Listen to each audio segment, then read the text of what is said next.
ഈശോ മിശിഹായ്ക്ക് സ്തുതിയായിരിക്കട്ടെ.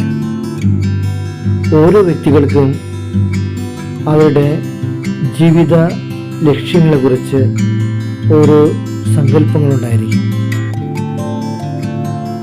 പുതിയ തലമുറയ്ക്ക് വിവാഹത്തെക്കുറിച്ച്, അതിൻ്റെ പവിത്രതയെക്കുറിച്ച്, അതിൻ്റെ ലക്ഷ്യത്തെക്കുറിച്ചൊന്നും അത്രയധികം ഗ്രാഹ്യമില്ല, അല്ലെങ്കിൽ അവർ അത്രയധികം ഗൗരവത്തിൽ എടുക്കുന്നില്ല.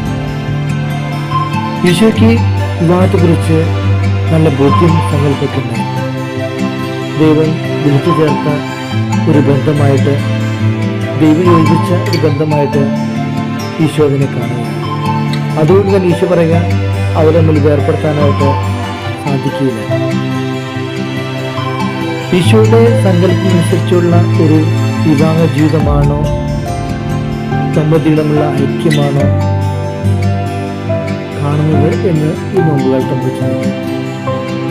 ഇന്ന ദിവസം ദമ്പതികൾക്ക് വേണ്ടിയും കുടുംബത്തിന് വേണ്ടിയും നമുക്ക് പ്രാർത്ഥിക്കാം. ഈ നോമ്പുകാലത്ത് തിരുത്തേണ്ട ഒരു കാര്യമാണെങ്കിൽ അതിനെ തിരുത്തിക്കൊണ്ട് ഈശോയുടെ സങ്കല്പമനുസരിച്ച് നമുക്ക് ജീവിക്കുവാനായിട്ട് പരിശ്രമിക്കാം. ദൈവം നമ്മെ അനുഗ്രഹിക്കട്ടെ. നന്ദി.